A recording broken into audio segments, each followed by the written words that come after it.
I'm Kim and this is Homestead Witchery, and today I'm going to show you how I design. I'm going to call it a spell, but it's usually a physical thing I'm making.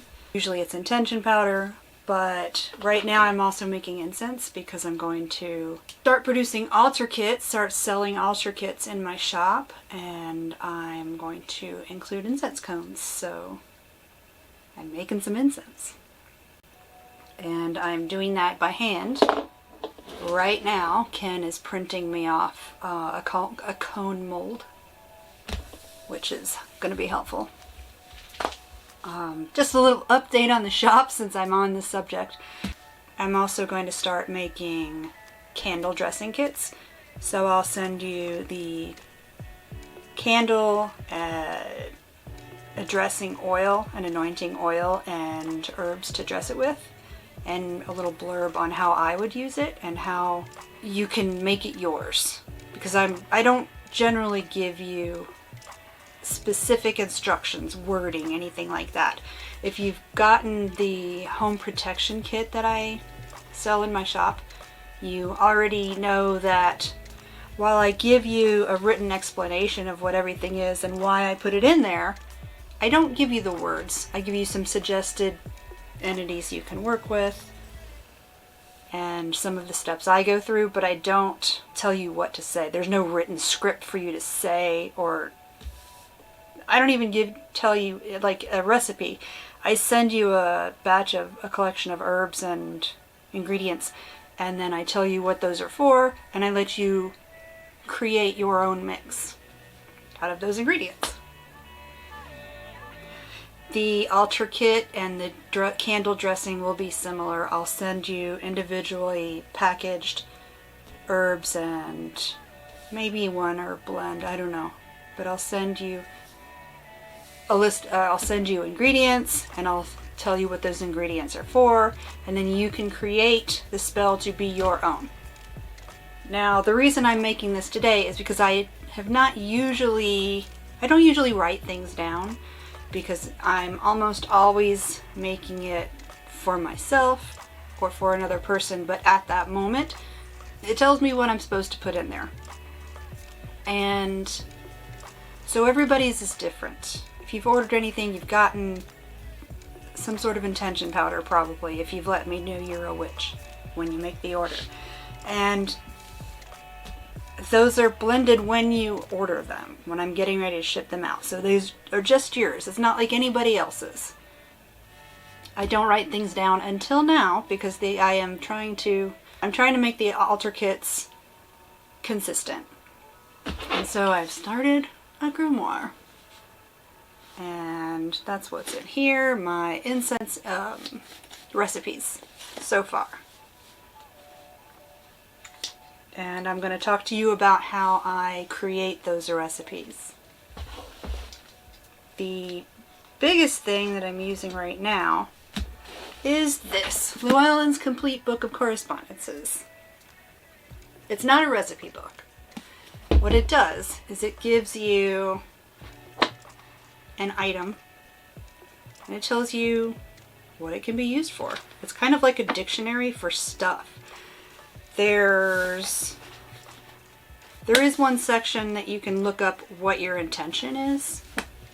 Like, for example, if you want to bring harmony into your home, you could mix something up with this. It tells you the zodiac sign that it corresponds with.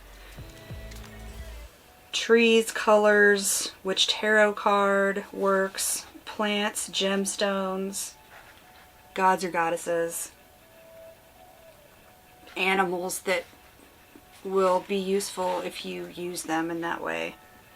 So if I was going to make an incense for harmony, I might include aspen bark, juniper needles, clover, chamomile, rose petals, sunflower petals or seeds, cinnamon and clove, and frankincense. I might mix all that together with the intention of bringing harmony to my home. So when you burn it, you're bringing all those things that represent harmony all into one. So it increases the intent of your working because that's what they're for. I also have mentioned it before, but I believe in telling your ingredients what they're for, because clove is good for lots of things. Clove is you can use it for protection. You can use star anise for protection, but you can also use it for psychic communication. So you got to tell them what they're doing in this job. They do a lot of things. Patchouli is another one. You can use that for money, but you can also use it for sex. You got to tell it what it's doing. Now, the Book of Correspondences is not a recipe book. It's more like a dictionary for me, or an encyclopedia, kind of. If I want recipes, then I might turn to one of these. I don't generally, but I might get like a base recipe, like if you are making a vinaigrette. It's just a ratio. I don't remember the ratio, but it's however much oil to however much acid. And you blend them together with some seasoning. That's kind of what I do with these books. As I've mentioned before, kitchen witchery is my favorite. And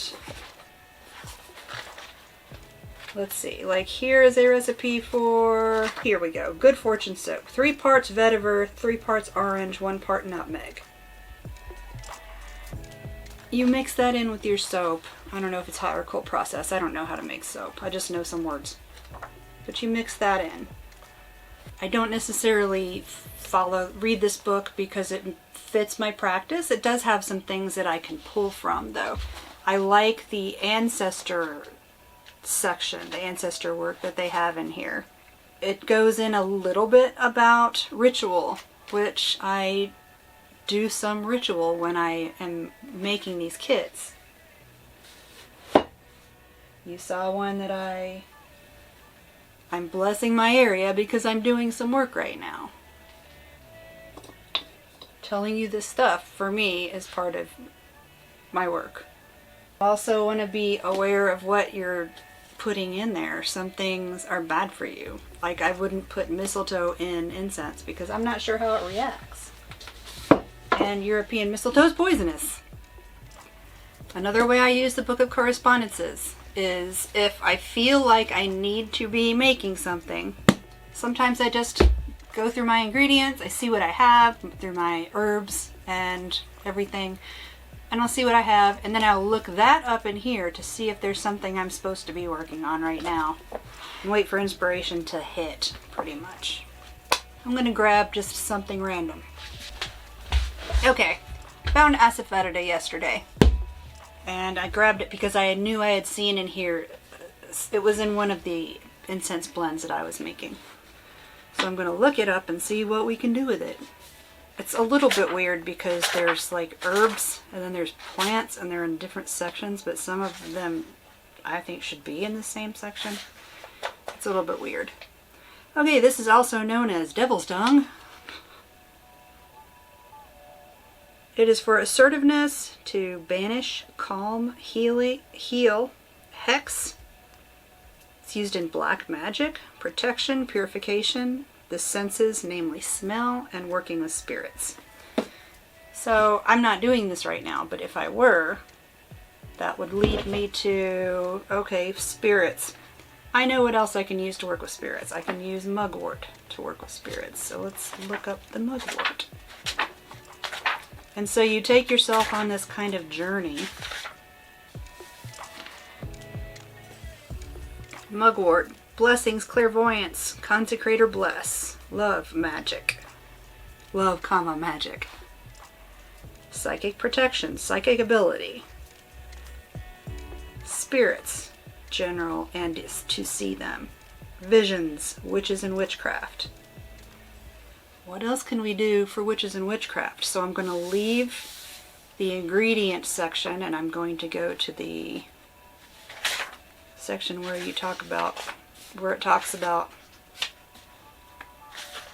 intent. Okay, witches and witchcraft. And you have options. There's to overcome witches and witchcraft, to protect from witches and witchcraft, or just witches and witchcraft. If I want to protect from other witches, then I can use angelica, dill, garlic, gorse, marjoram, rue, or snapdragon. Also amber and starlight, mistletoe, flax, and walnut. I know I have a lot of those things, so I would be able to, I probably would write it down, not in my grimoire, but just on some paper, so I could figure out how I want to put it together. And that would help me build my spell. So I recommend, if you are new, get this book. It's a little bit on the pricey side, but it's well worth it. I use it a lot.